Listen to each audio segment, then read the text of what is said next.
Ma'am, perhaps you've entered the wrong lobby. This area is for VIP guests only. We'll need to see your membership card if you actually have a reservation. 3 lines. 3 cold smiles like ice water poured down her spine on a warm May afternoon in New York. A black woman, dressed in a simple jumpsuit, stood in the lobby of the Bellhurst Grand where the ceiling soared 40 feet high and a string quartet played Baroque music, adding an unnecessary touch of luxury. She didn't say a word, didn't react. She simply handed over a black card, no label, no introduction, no rush. The receptionist glanced at it, eyebrows tightening. Company card, another boss's girlfriend situation. Huh? Behind her, a white man in a tailored suit walked in. Not a single question, not a single glance of suspicion. "Welcome, Mr.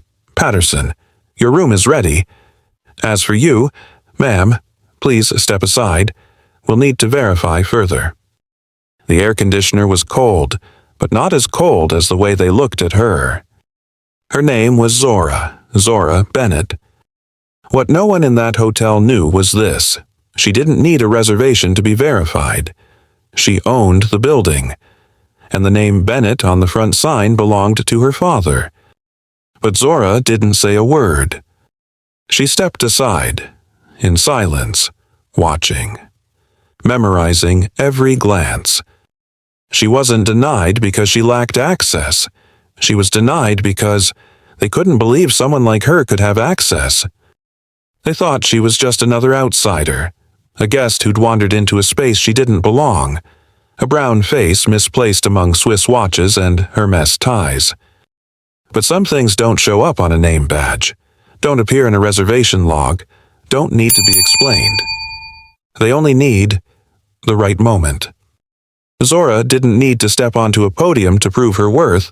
She just had to step aside and let the world reveal its own smallness. Discrimination doesn't always start with shouting. It starts with a look cold enough to make someone doubt their own presence. And sometimes, all you need to do is remember. If you've ever been excluded from a space because of the way you walk, the color of your skin, or because you just didn't look like you belonged, you're not alone. Zora is one of millions who've been misjudged, but she's one of the few strong enough to make the world revise its assumptions. This is a story from Racist Exposed, where the disrespected don't fight back with fists, but with strategy, calm, and the sharpest weapon of all, truth. If you believe in justice, in dignity, in the silent strength of those underestimated, like this video, share it with anyone who's ever been looked down on, and subscribe so you never miss another story that reveals the truth some want buried. Because we're here to speak what others want forgotten, and to remind you, never forget your own worth. That's how it all began. On a May afternoon, beneath the most expensive crystal chandelier in the Bellhurst Grand, a hotel built to look exclusive, in a world that lets people believe anyone who doesn't look like them doesn't belong there. Now hush, because what happens next doesn't need to scream to leave you speechless.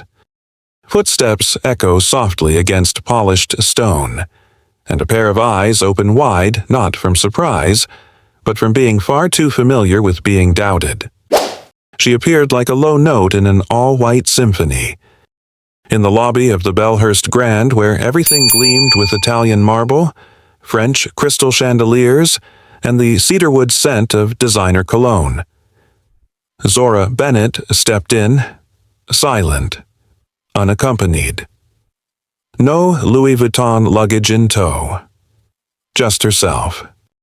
She wore a crisp white linen button-up shirt, fastened at the collar, and black tailored trousers pressed so clean they could have come from a Swiss boutique. Her hair was pulled back neatly, revealing a calm face and eyes that seemed to measure the space with an invisible ruler.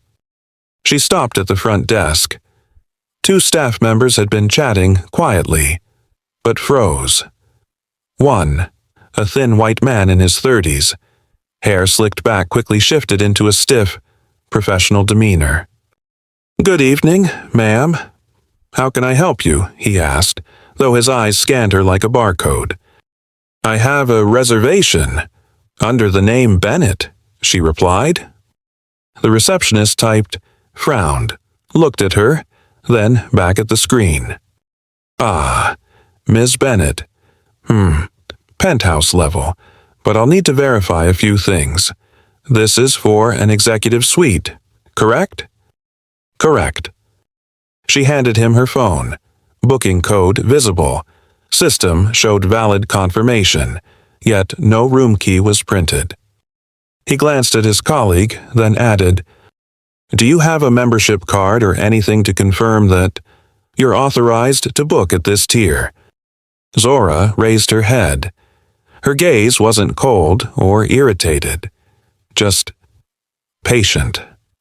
The kind of patience you learn when you've been questioned 100 times and had to wear calm like armor.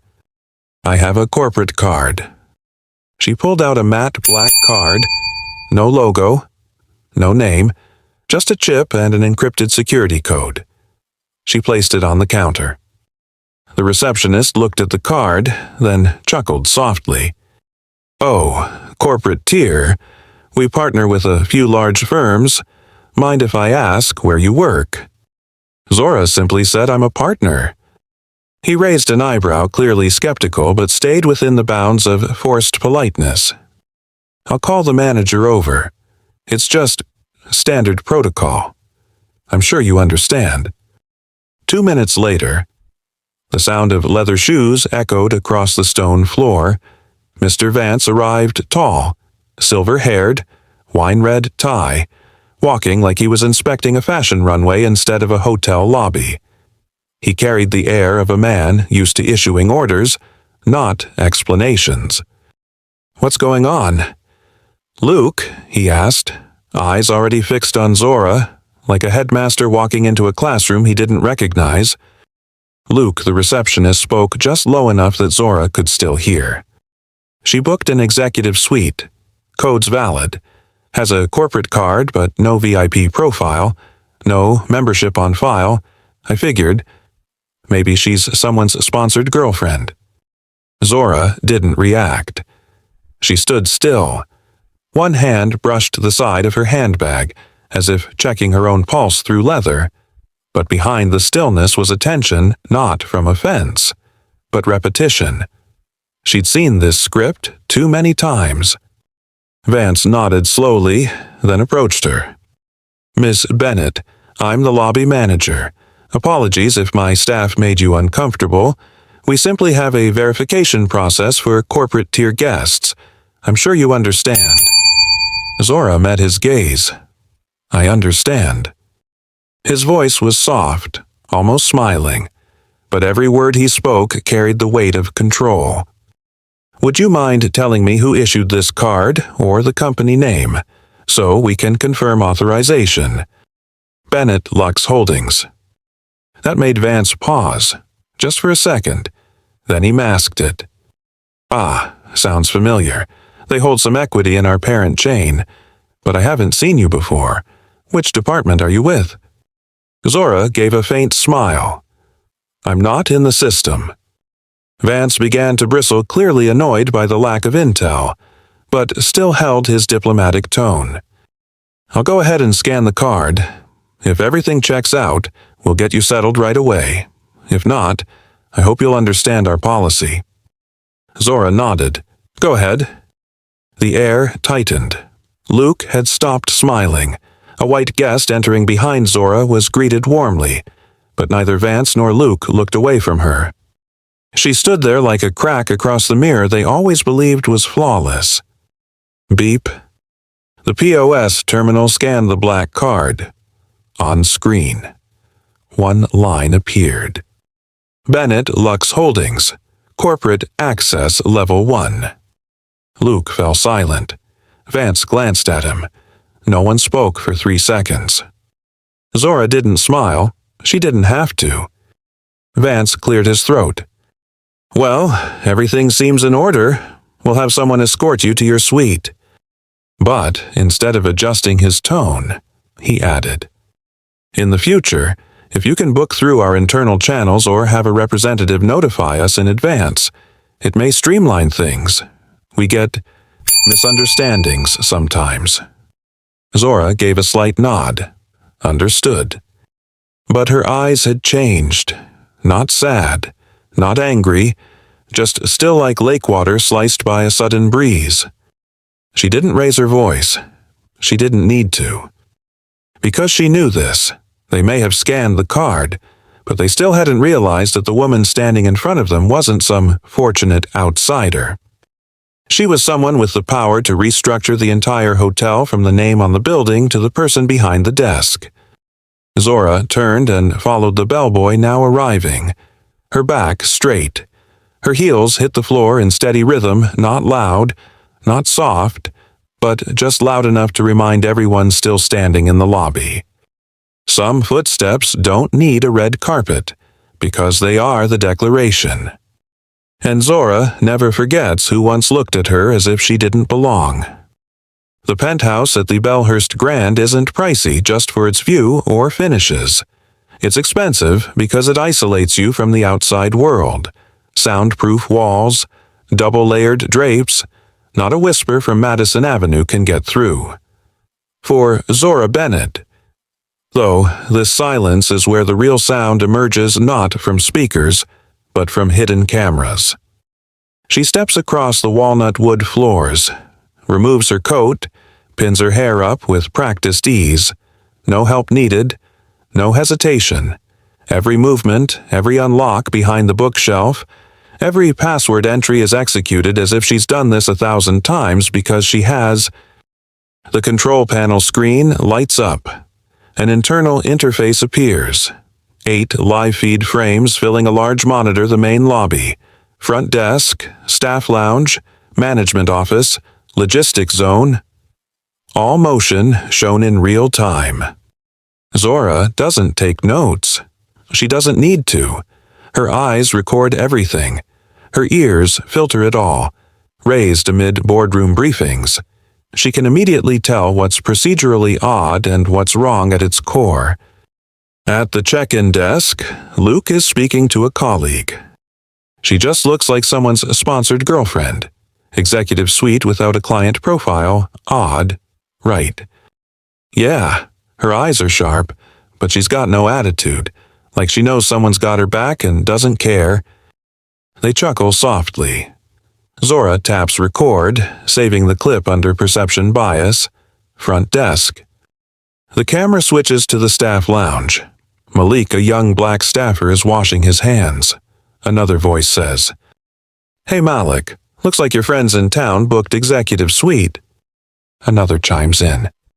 "Yeah, Bellhurst's diversifying. Probably a one-off." Laughter again. Malik doesn't reply, just quietly dries his hands and exits the frame. Zora stares at the screen. Her face remains composed, but her posture straightens. She isn't angry, not sad. Every time she hits record, she's reaffirming I'm not imagining this. The final camera shows the upper floor office. Vance sits, holding a glass of liquor, on a call. She'll be here a few nights. I'll make sure there's no trouble, but we've got to vet her thoroughly. Booked with a corporate card, not VIP level. You get me? Zora mutes the feed. Everything is crystal clear. She didn't come here to demand an apology. She came to see who operates on merit and who props themselves up with bias when they lack substance. She switches off the monitor, walks to the tea table, and calls the one person she knows will understand why she never pulled out her business card. Leaning back on the sofa, hands folded, eyes fixed on the window where warm interior light reflects off glass. She's not looking outside, she's watching herself, decisions, limits, intent. She opens her phone's contacts. One name starred in red D. No profile picture, no title, but in global hospitality circles, 3 letters are all you need. Douglas Bennett enough to replace a hotel chain's CEO within 72 hours. She calls. A deep, unhurried voice answers, no need for introductions. Are you in position? Yes. They aware who you are? No. They couldn't guess. They looked at me like I wandered into a 5-star with a discount coupon. A brief pause, not from surprise, but because he's tuning into every layer in her voice. What's your plan? I'll handle it my way. No using Dad's name. No executive privilege. I want them to reveal themselves, thinking no one's watching. That's harder. Longer. No guarantee. But more honest. He exhales. Papers rustle behind him. Then still. All right, then proceed. Don't get angry. Don't take offense. Watch them like a mirror. Mirrors don't shake. She rests her head against the cushion. Closes her eyes for a moment. But if I need to shatter that mirror? His voice quiet, almost amused. Just be sure the hammer's in your right hand. Call ends. No goodbye, just a quiet pact passed from founder to successor. Zora closes her phone, reopens the laptop. Admin interface appears. She enters the high-level PIN her father taught her at 17 the day he was betrayed in his first boardroom and refused to step down. She logs into the internal audit system. A security prompt asks, "Are you sure you want to trigger unscheduled review?" She selects Yes for Submitted By. She uses the alias from her Swiss internship years Maria Stell. Target Bellhurst Grand Audit, type Guest Service Culture. Priority a note. Possible discrimination based on appearance and background. Request anonymous review for confidentiality. She hits send. In under a minute, an auto-response arrives. Request received. The audit team will proceed under business traveler guise within 24 hours. Please refrain from interference to preserve process. She closes the screen, says nothing. But inside, she feels something starting to shift. Not anger, but the cold precision of someone who doesn't need to win quickly yet will win when it matters most. The next morning, 8 a.m. Zora stands by the window, holding an Earl Grey tea. The morning sun slants through the curtains. Outside, glass towers and navy-suited men rush by. Bellhurst Grand is just a white gem among steel, but Zora knows its fractures, hidden from sunlight. Her phone buzzes audit team on site, approaching as business-class guests, no identity disclosure. She closes the screen. No further instruction needed. The trap was set last night. Now, she waits. She switches to the staff lounge audio feed. Luke is talking to a new female co-worker about the corporate black girl incident from last night. But I handled it. Just a corporate card, no profile. Those guests show up once and vanish. Not worth worrying about. Zora smiles quietly. Exactly as she predicted. Complacent. Unaware. Thinking it's over. That moment, that's when people are most vulnerable. She continues watching until a middle-aged white woman enters through the staff entrance. No one knows who she is. No questions.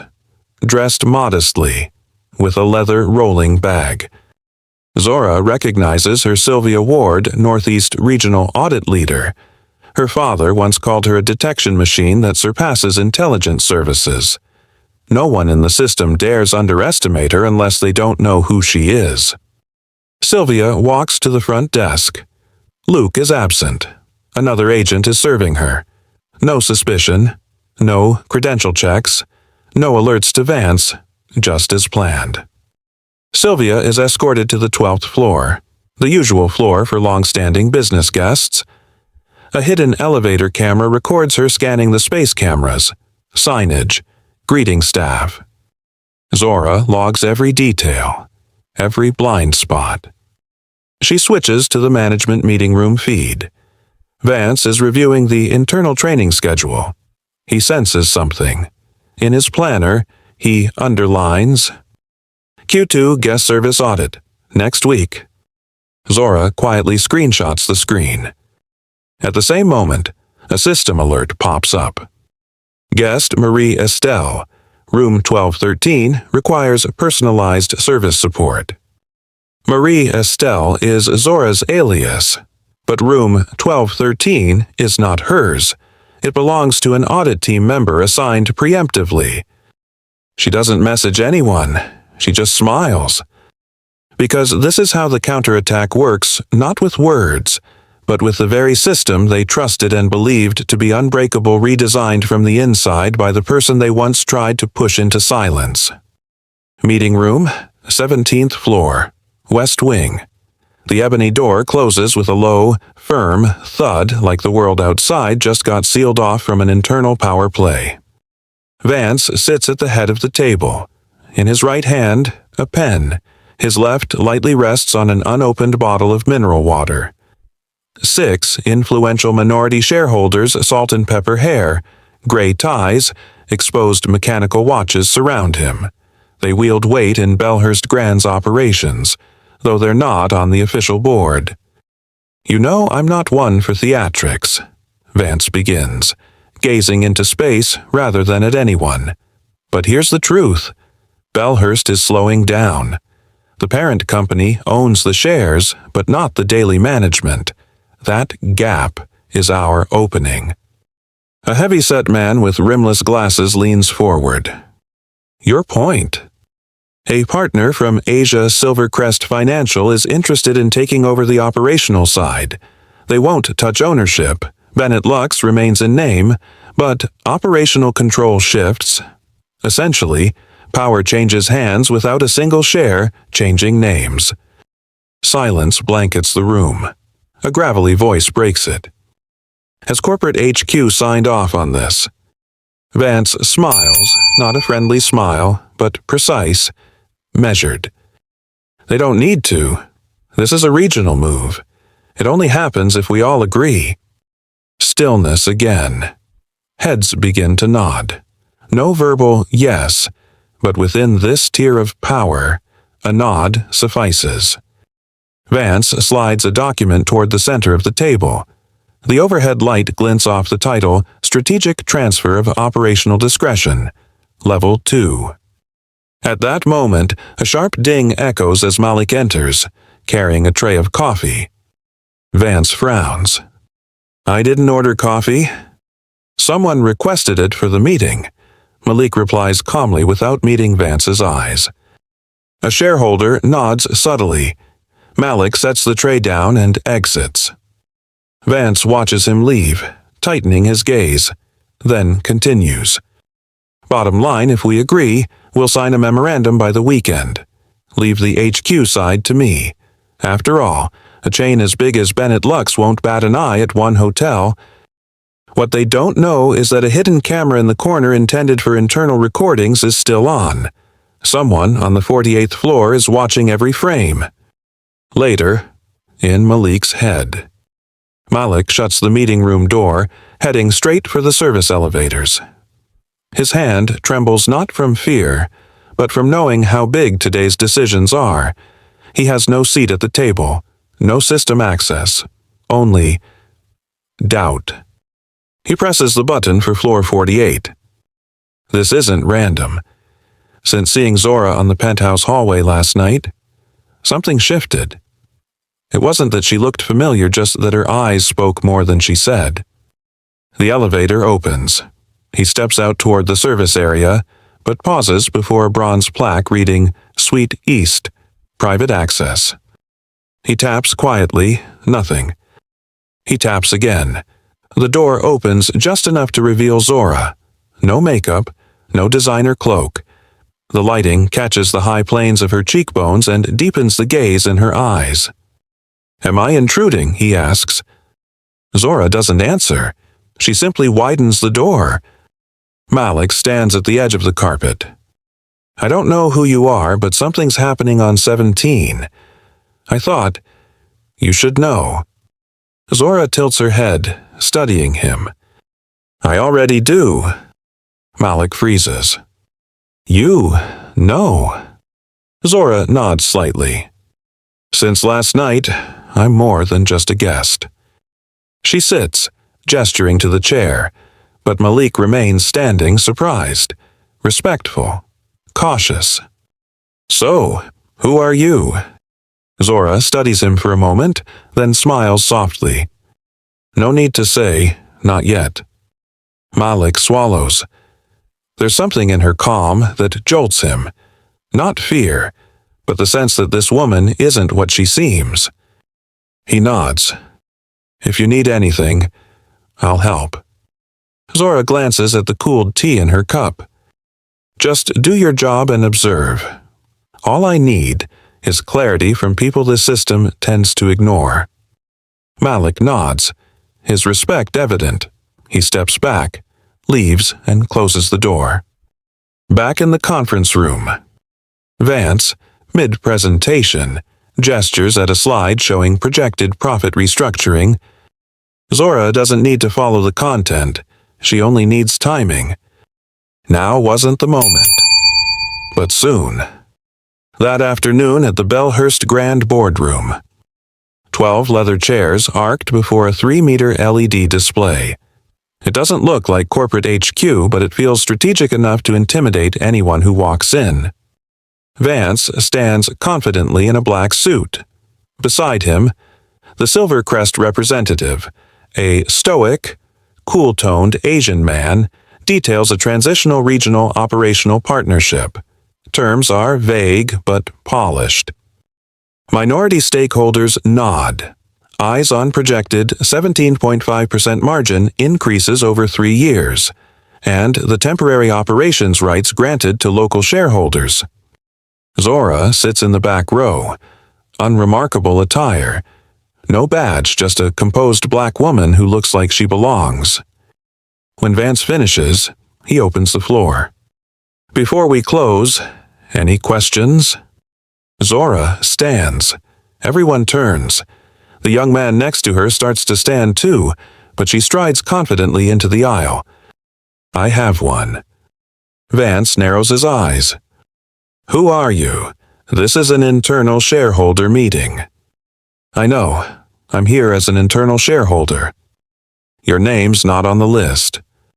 Zora takes a step forward. Voice steady. Not loud. Not demanding. I don't need to be on the list. I'm in the system. A murmur sweeps through the room. Who is that? Zora nods respectfully.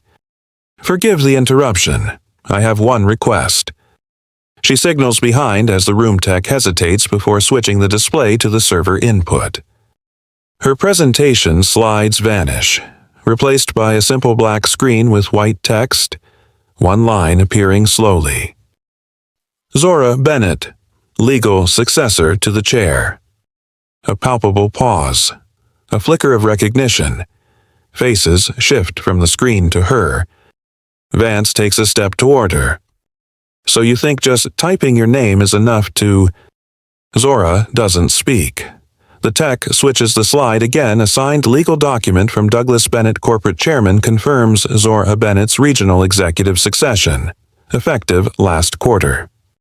Every glance returns to her, her posture calm, precise, no makeup, no theatrics, but none can deny she belongs. Zora steps forward. This meeting is invalid.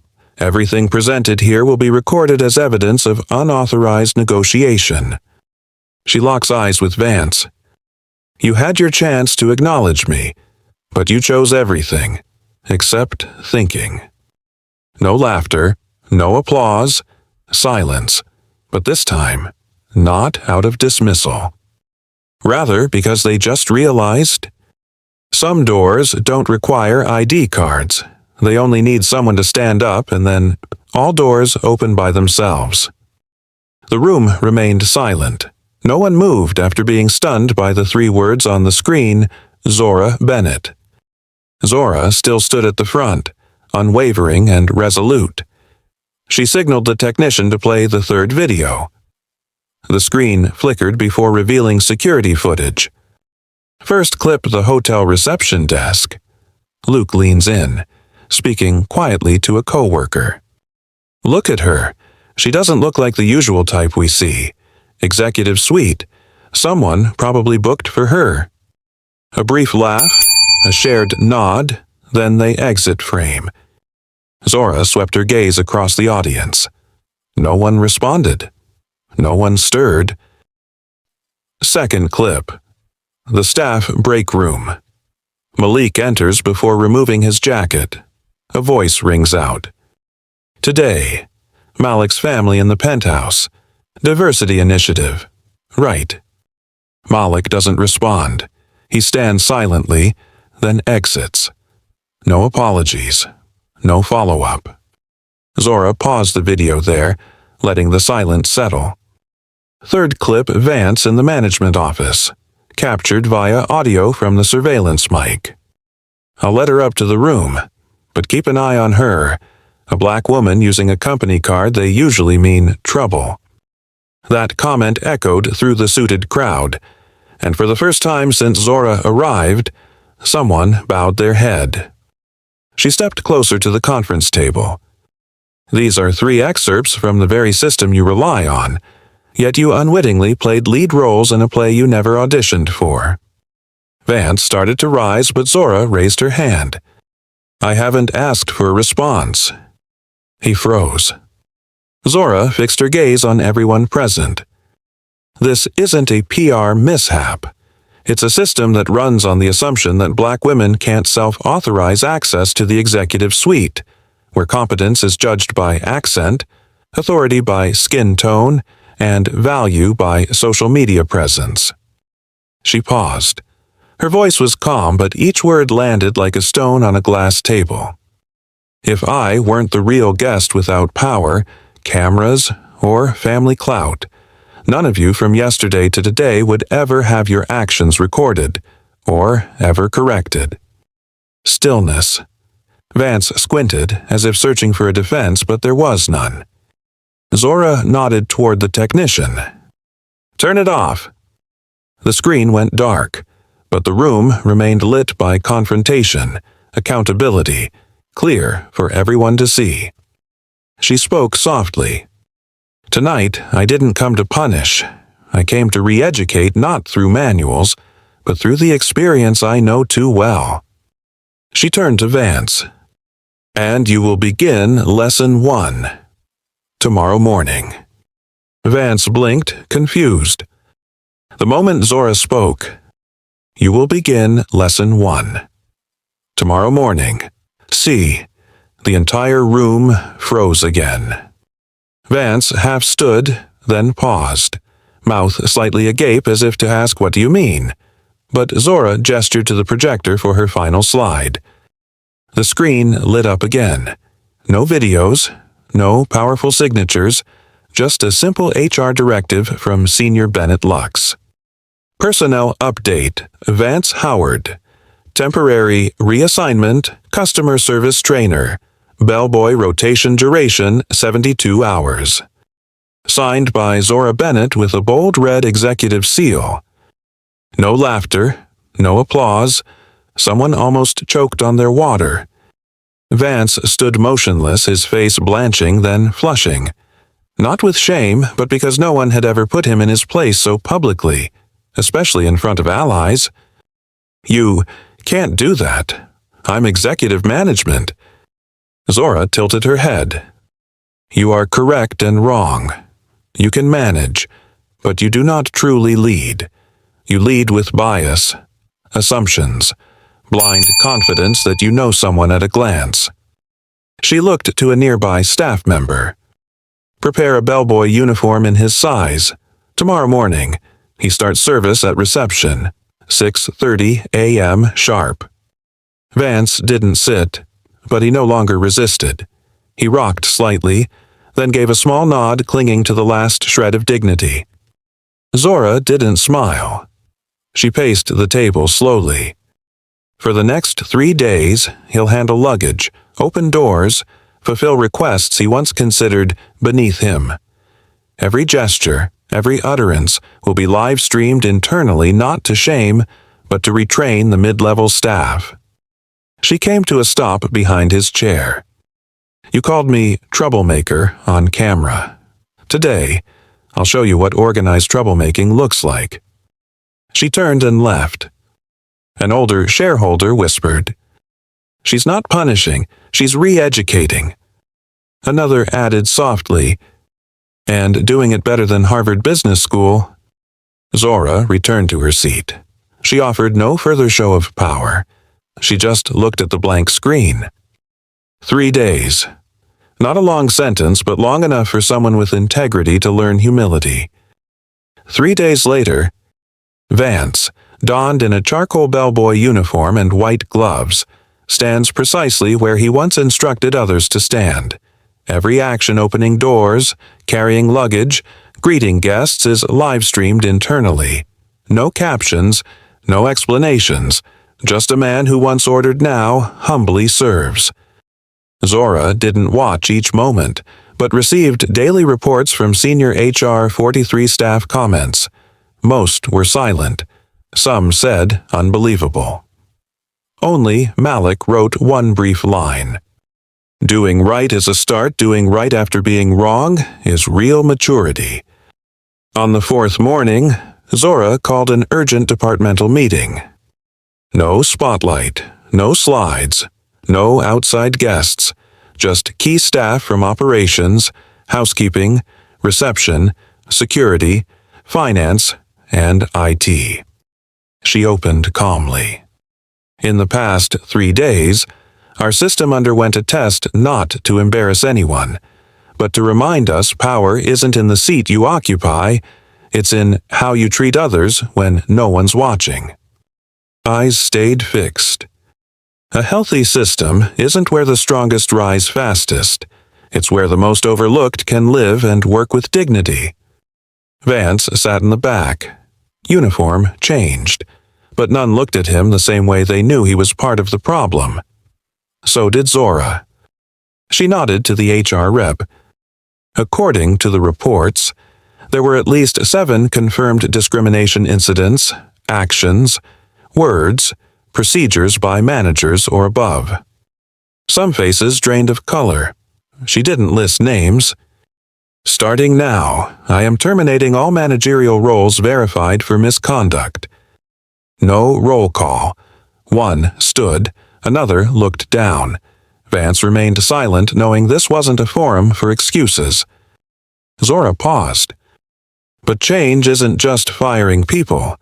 It's giving authority to those who deserve it. She looked down the table. "Malik Johnson, please join me." Malik froze. He'd been taking notes, never expecting his name. The room watched as he cautiously rose. Zora held up a document. "This is your appointment as Regional Executive Assistant, effective immediately." A collective, quiet exhale. Malik stood stunned. Zora smiled gently. "You stayed silent when teased. You walked out of camera frames without retaliating, but you never surrendered your dignity. And when I approached, you didn't apologize for the system you asked, 'What do you need me to do?' That was courage." She handed him the document. He accepted it with both hands. Zora faced the room one last time. Today isn't the end, it's the beginning. For a Bellhurst not just beautiful in marble, but in how we treat each other, even when nobody's watching. Again, no applause, but this time, not from doubt. It was the quiet understanding that real change had begun. Zora stood before the glass wall of the executive office, arms folded gently across her chest. Beneath her, the city of New York bustled in the morning light, but her mind weighed the quietest step she could take. Behind her, on the conference table, HR reports, client dossiers, and restructuring plans had been closed and filed. After the recent purge, things were settling. Yet Zora knew that calm on the surface is always temporary, and the moment people believe they've regained control is when hidden forces start stirring. The call from headquarters came the previous evening.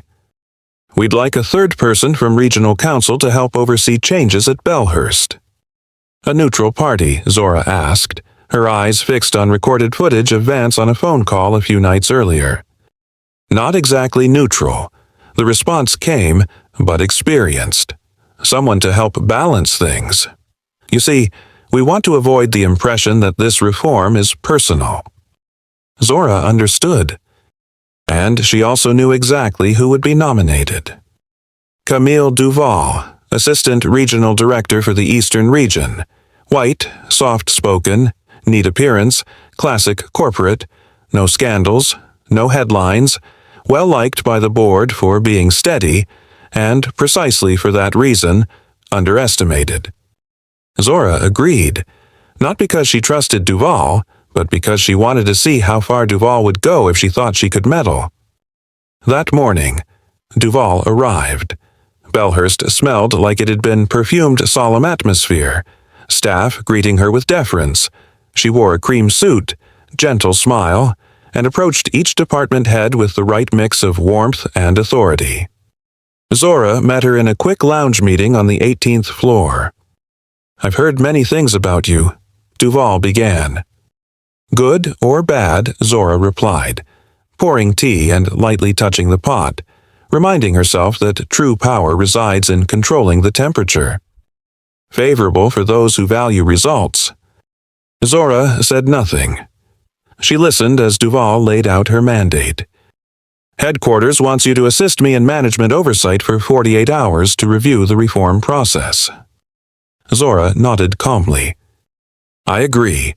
But to be clear, this is temporary oversight, not a transfer of authority." Duval smiled. "I'm here to observe, not replace, to ensure the structure you build doesn't crumble from within." Zora met her gaze. "And if it's already rotten," Duval replied without hesitation, "then I'll be the first to call it out."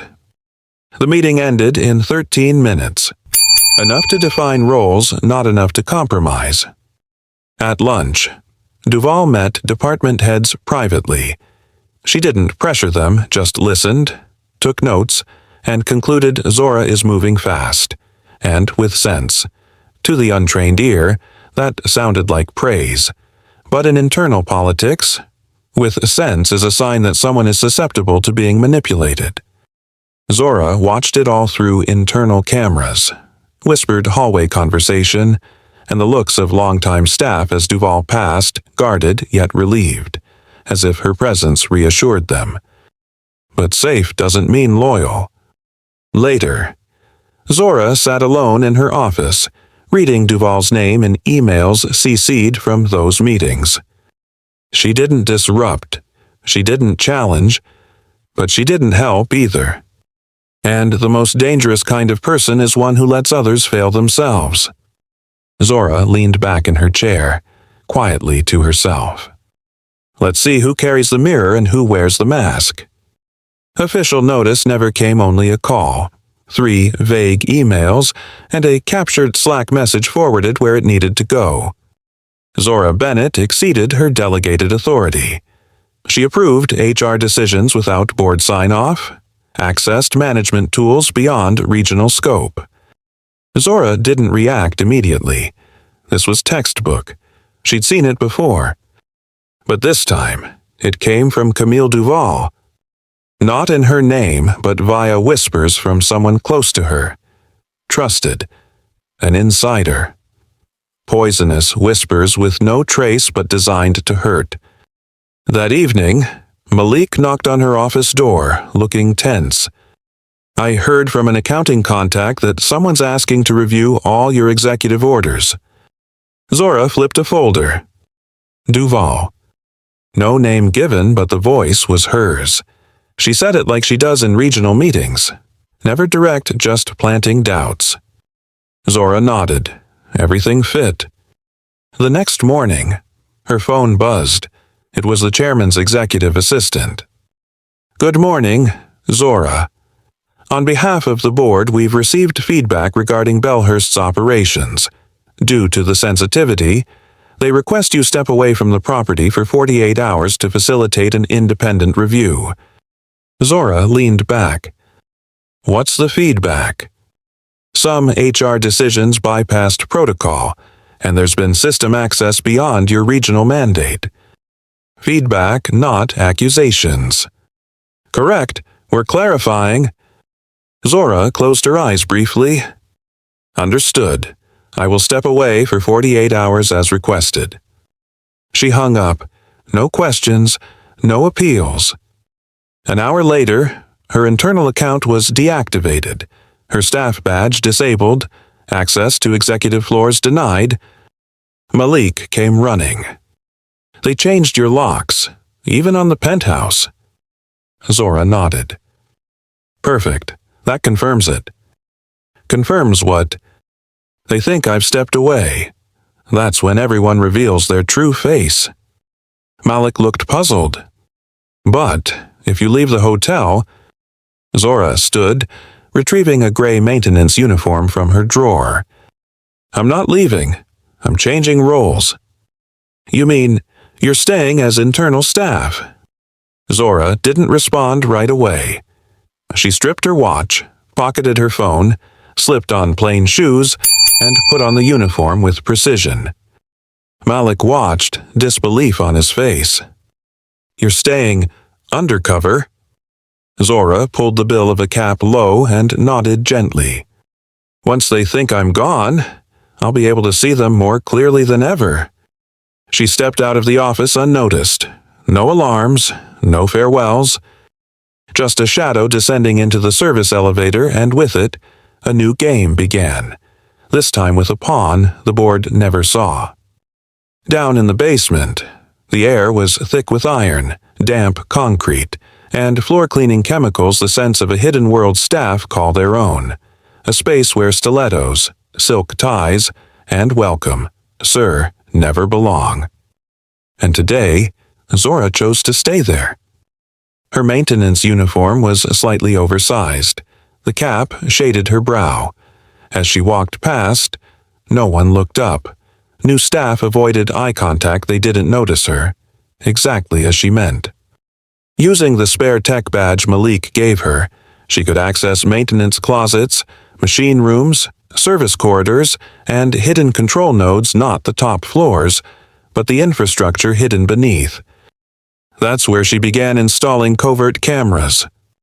Not for guest surveillance, but for watching the surveillors. She used Microcam's tiny lapel devices, battery-powered for 72 hours, streaming to a private backup system only she knew. The software flagged voices above 55 dB or keywords like Zora, she, Bennett, review, or replace. First location the ceiling in a management lounge where Duval frequently held private talks. Second, behind the one-way mirror in the tech observation room.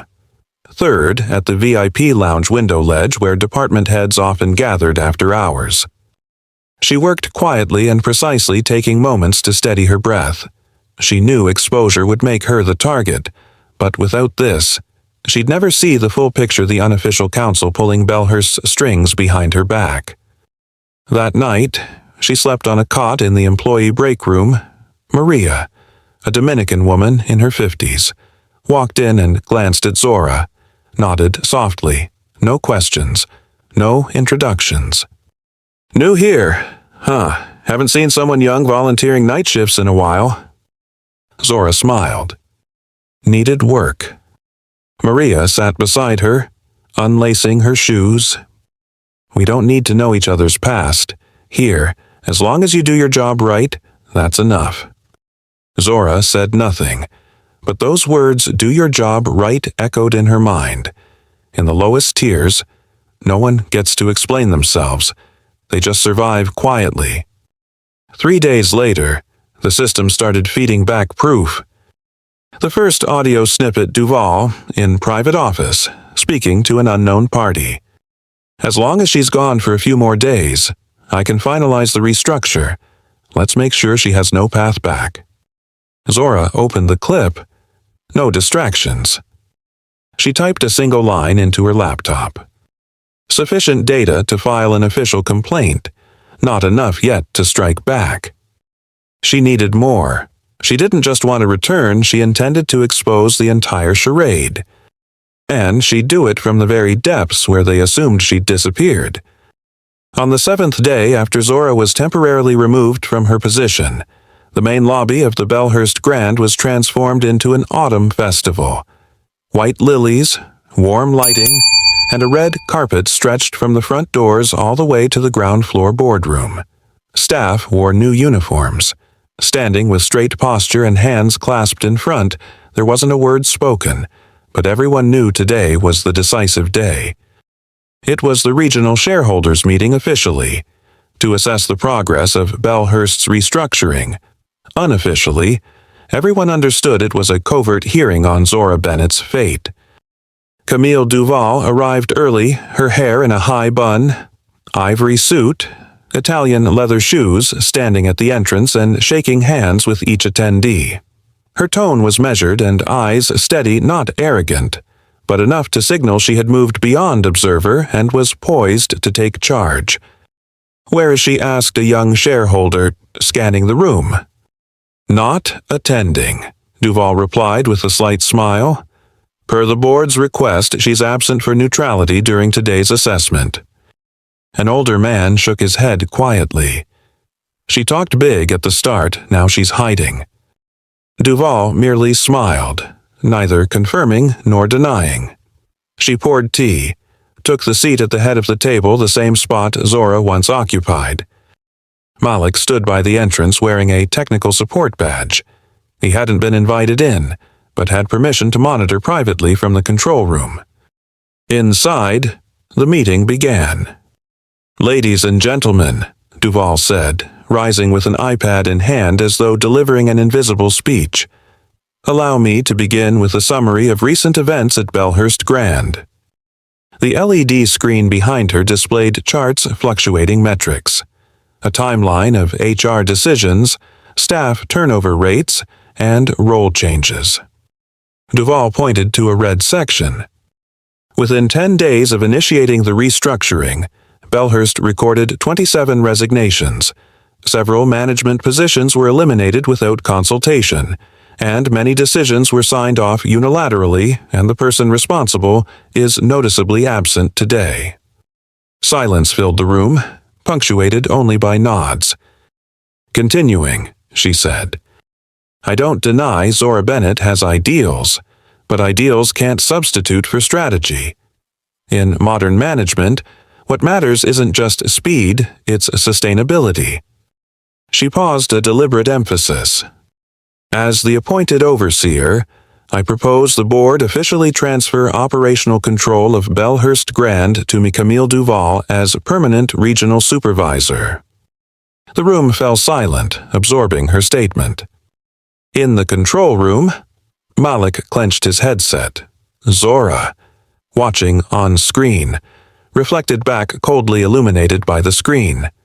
Every word, every graph, just as she'd predicted. But what made her smile wasn't the proposal, it was the timing. The countdown clock on her laptop hit 10:00. The system triggered playback of her first recorded clip automatically, with no override. A beep flew through both the meeting room and control room. Eyes snapped to the large screen behind Duval. Simple black text appeared on gray. "Internal recording, Day 4, VIP conference room." Duval stiffened. A moment later, audio began harrowing in its clarity. "I can manipulate a few board votes. If you greenlight that side investment, Bellhurst will be yours in 10 days. And Zora Bennett, she won't react in time. The paperwork will be done. The corporation won't rescind over one regional property." It was Duval's voice, cold, resolute, undeniable. The room erupted into stunned silence. An elderly shareholder set down his tea. Another cupped his mouth. People reached for phones, unsure how to respond to the explosive revelation. Then, the rear door swung open. A figure entered. Low-heeled shoes, a black office suit, unassuming but with a walk that immediately said this isn't just a guest. Zora Bennett. Her hair pulled back, face, makeup-free eyes no longer those of someone who'd been temporarily removed. She strode straight to the dais, eyes locked on Duval. The silver-haired woman stood frozen, as if the air had been sucked out of the room. Zora didn't raise her voice. Her tone was calm, measured, but each word hit hard. This meeting wasn't on the chairman's schedule. There was no notice or invitation issued to the person who was appointed to oversee. She paused, scanning the room. It seems everyone here was called to hear a pitch from someone planning to quietly sell Bellhurst Grand on the side. She gestured to trigger the next video. A blurry feed from a hidden lounge camera appeared Duval seated across from an unknown man, representing the hotel group bidding on Bellhurst. Wine glasses were raised. A contract signed. The audio continued. I don't need the chairman's approval. I just need them not paying attention. And you need to move fast before Bennett returns.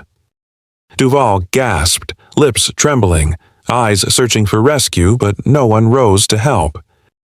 Zora then addressed the board. You claimed I abused authority to settle old scores, but you're using authority to create new injuries not just to me, but to this entire organization. She addressed the board again. I don't need to justify myself, everything's on record. Duval didn't just break operational rules, she betrayed trust, and she forgot a hotel can change management, but it can't change its soul. She signaled the end, and the screen went dark.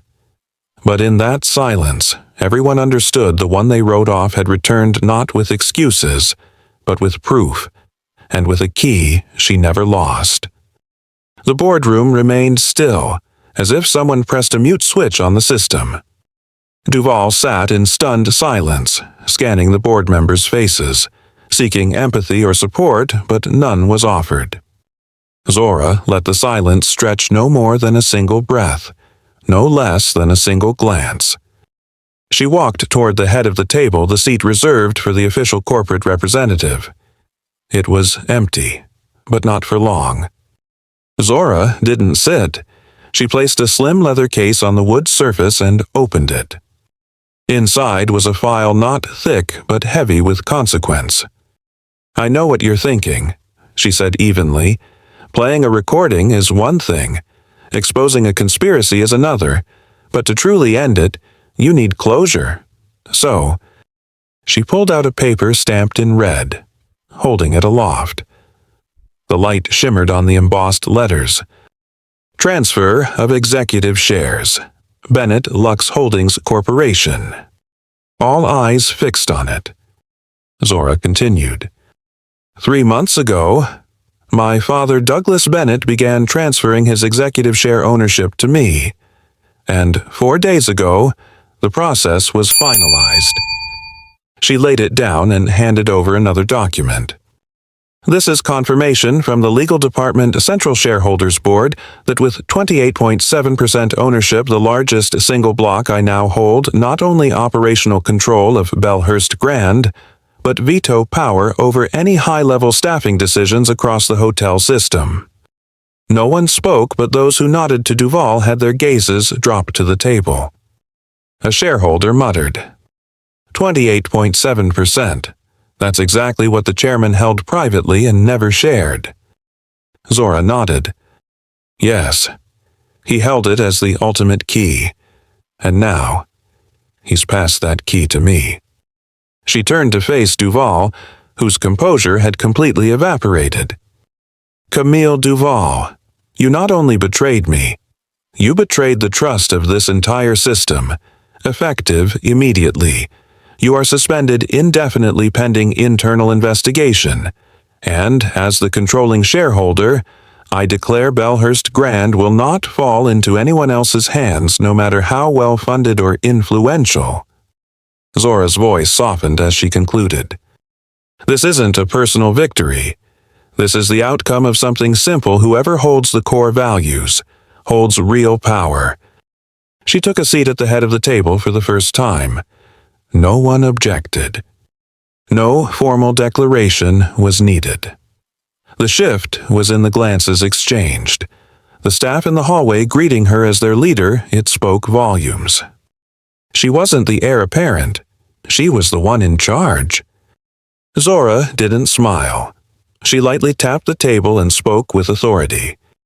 The meeting will now proceed. Monday morning, a dreary, rainy day in New York, but the Voices of Leadership studio in Midtown Manhattan still glowed, a famed forum known for unflinching conversations with CEOs, senators, and activists. Today's spotlight sat ready for one person only, Zora Bennett. She walked in alone. No assistant, no media advisor, simply dressed a tailored black blazer, crisp white shirt, no jewelry, hair in a low bun, barely any makeup. But her presence was magnetic eyes, sharp, posture poised. "You ready?" host Alyssa Rowe asked quietly while adjusting her mic. "I wasn't born ready," Zora replied. "I just learned not to step back." The red light came on. Familiar opening music played. Alyssa began. "Today, we welcome someone who needs no introduction. In just 2 weeks, Zora Bennett has dominated headlines from economics journals to corporate press and social media. Once dismissed as an unworthy heir, she has emerged as the most powerful executive in Bennett Lux Holdings. And today, she's here not to explain herself, but to tell her story." Camera zoomed in on Zora, calmly centered in her seat. Alyssa asked, "Can you take us back to your first day at Bellhurst Grand when no one knew who you were?" Zora didn't hesitate. "I walked into the lobby in plain clothes. No logo, no business card. They looked at me like I was lost. They asked me for my card, told me to wait outside until someone arrived. Because you were a black woman without designer labels. To them, that meant I didn't belong." Alyssa nodded.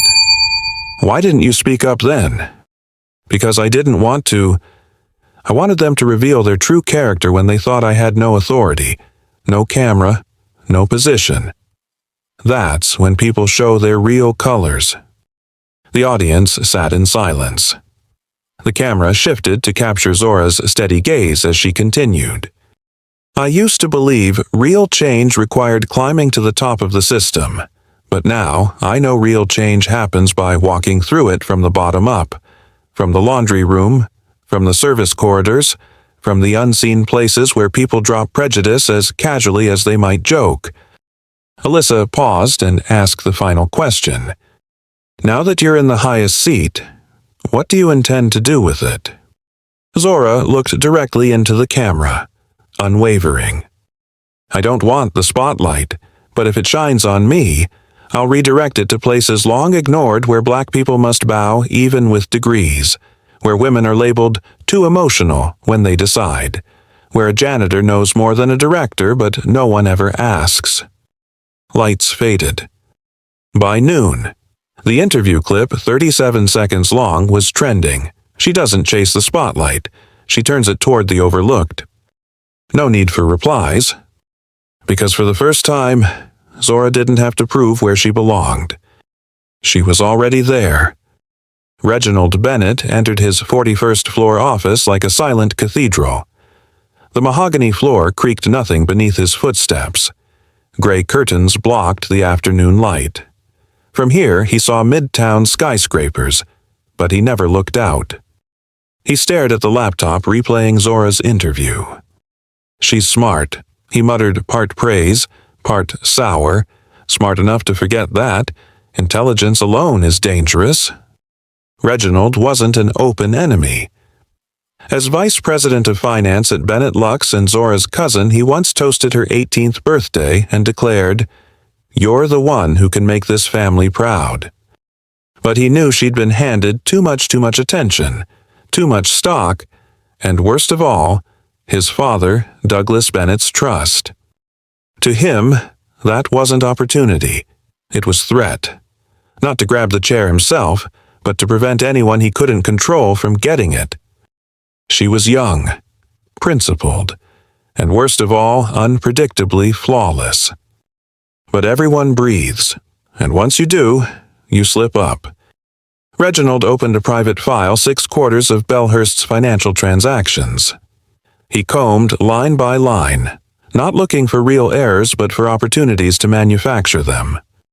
He called Miles, head of Eastern Region Accounting. Review all transactions Zora signed during the restructuring. Every single one, whether it was window cleaning or maintenance contracts. Official reason. He smiled, even over the phone. Standard internal audit. She did it to others now, let her experience it herself. He then sent an email titled Review of Bellhurst Admin Spending, with a note, discreet. Do not hurt brand image. No copy to Zora. Everything on paper was process perfect. That's the danger. You don't need accusations, just smoky hints. Next day, Miles reported one red flag: a $60,000 elevator maintenance contract signed during the restructuring, missing the usual 3 bid quotes. There was urgency, Miles noted, but paperwork was incomplete. Reginald didn't move too quickly. Instead, he forwarded it to an HR board member and then called internal counsel. Prepare a file on unilateral decision risks regarding Bellhurst staffing, just for paperwork. Don't mention it in the minutes. After finishing, he poured himself a scotch at his office bar beneath the framed photo of a smiling young Zora in red.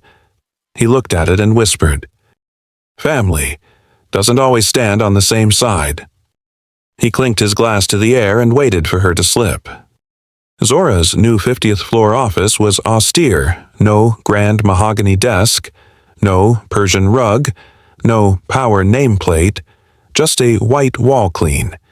Intentional, and a sweeping curved monitor filled with real-time financial data, hundreds of lines flashing anomalies.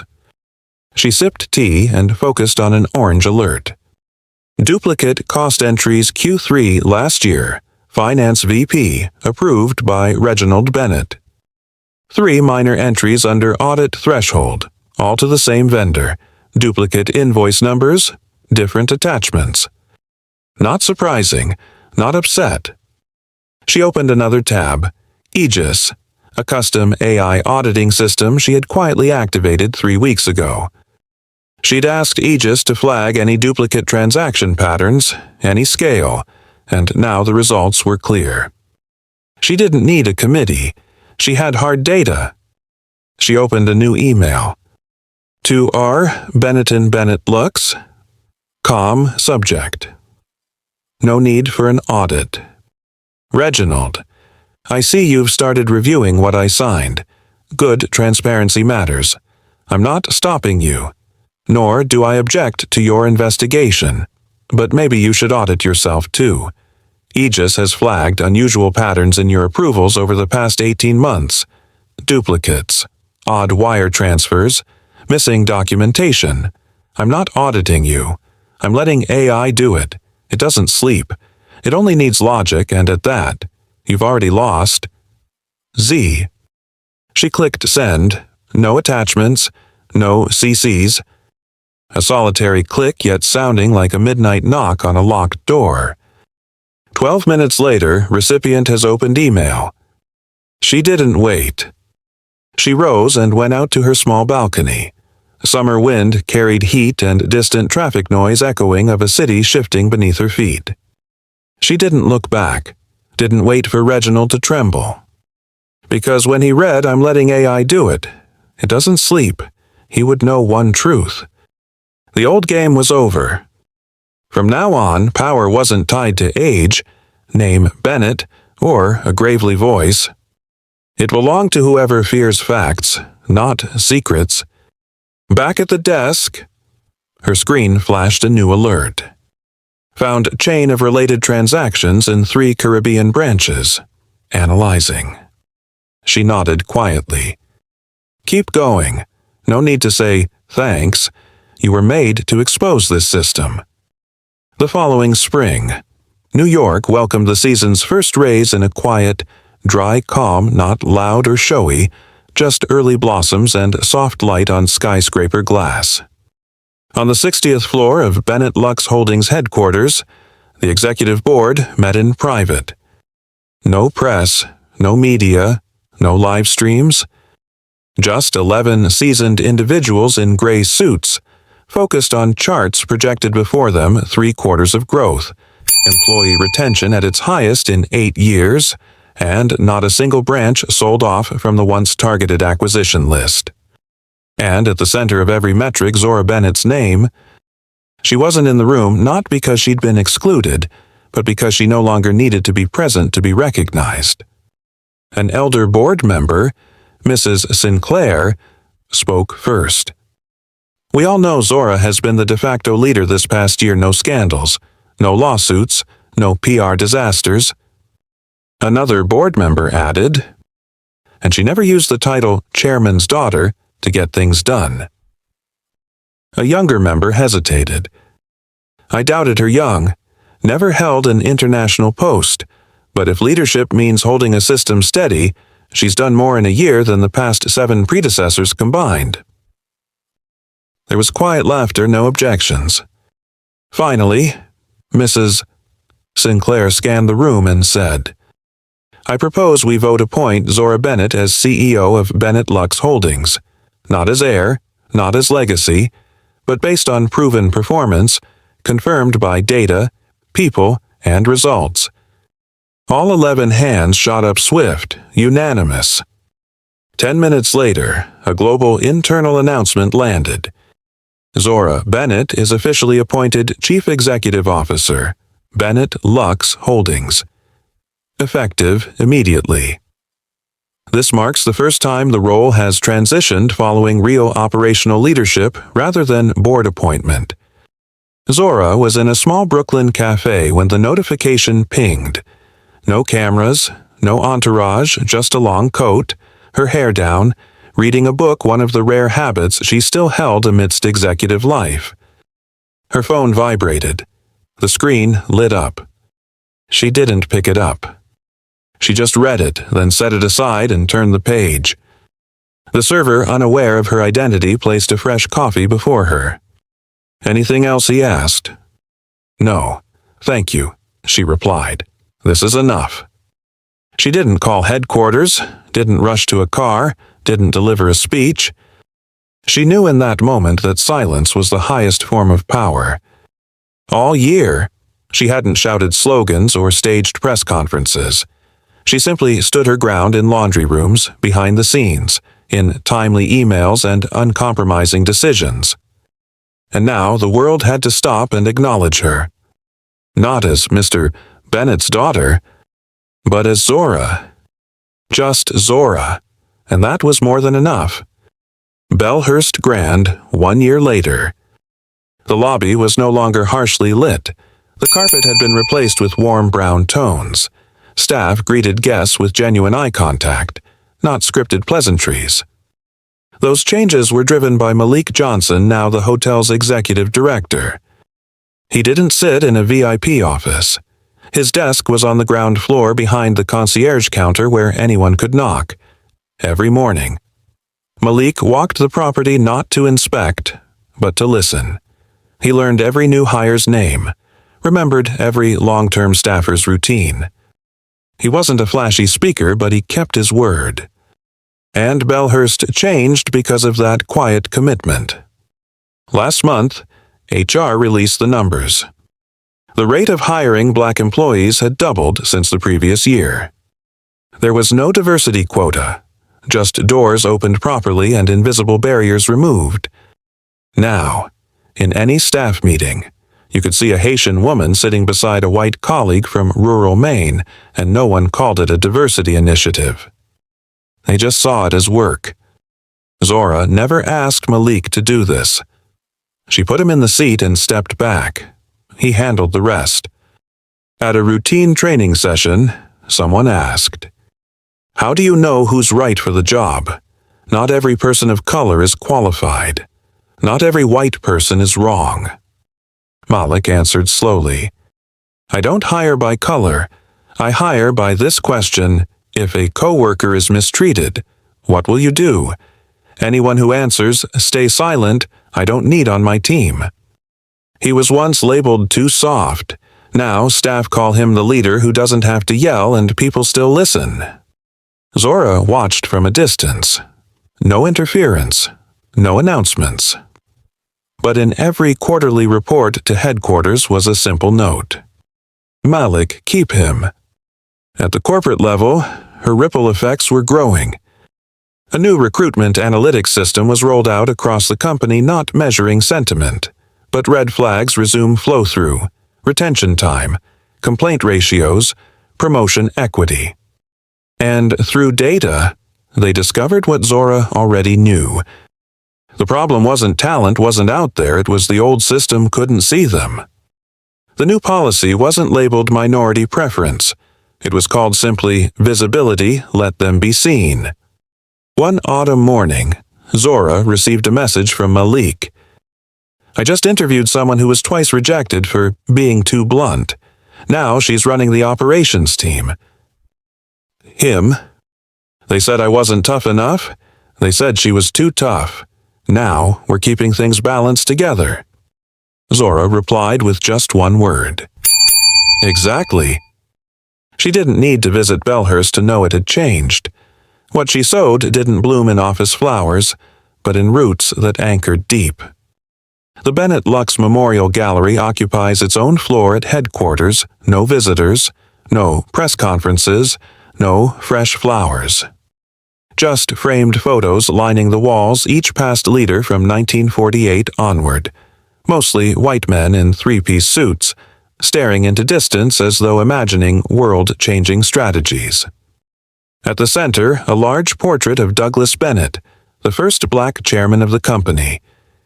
He doesn't gaze off. He looks straight into the camera. His expression isn't proud or obsequious. It says, I didn't come here to decorate history. I came here to rewrite it. Zora stands before it. Casual shirt, sleeves rolled to the elbow. She has just walked back from Midtown. A day without meetings, no events, no signings, but the day she needed to return to where it all started. She stands silently for a moment, then says, Dad gave me the right. Her voice is barely above a whisper. But it's them, the ones who tossed me out of the lobby, the glare of the front desk, the manager's tone, those who assumed I was someone's girlfriend. They taught me how to use that right. She places her hand on the photo glass. Cool, but not distant. I thought he gave me a shield. He didn't. He gave me a surgeon's scalpel, used the wrong way. It's for defense. Used right, it can cut out the rot in a system people still call tradition. She sits in the wooden chair facing the portrait where he used to sit reading the paper. Not to inspect, but to remember that power eventually returns to the ground. Zora looks around. The portraits seem to be watching, but she doesn't feel small. Because she didn't come to stand below them, or above them. She came to stand among them. A breeze drifts in through the inner courtyard window. A maintenance worker pauses when he sees her. Miss Bennett. Zora smiles. Just Zora. I didn't come here to sign papers. The man nods and moves on, but his eyes reveal it. He just saw a leader who doesn't need height. Zora glances once more at her father's portrait. And this time, she whispers a farewell. I'm not his copy, but I've learned to listen to the things he never said, and I'm strong enough to walk into meetings without reminding everyone of who gave me this. She stands and leaves the gallery corridor, where staff quietly reset uniforms and check off end-of-day lists. She says nothing. Just picks up a pen and signs the front desk shift roster, not out of obligation, but to remind them I once stood here scanned for access and judged by looks, and today, I don't forget that. Because real power isn't in a signature. It's in memory and in what you do when you have the chance to fix what was broken. If this story touched your heart, make sure to like, share, and subscribe. Every click helps us bring more powerful stories of empathy. justice, and silent strength to life. Your support is what fuels this journey. Let's keep standing together and rising higher, one story at a time. Stay safe and inspired.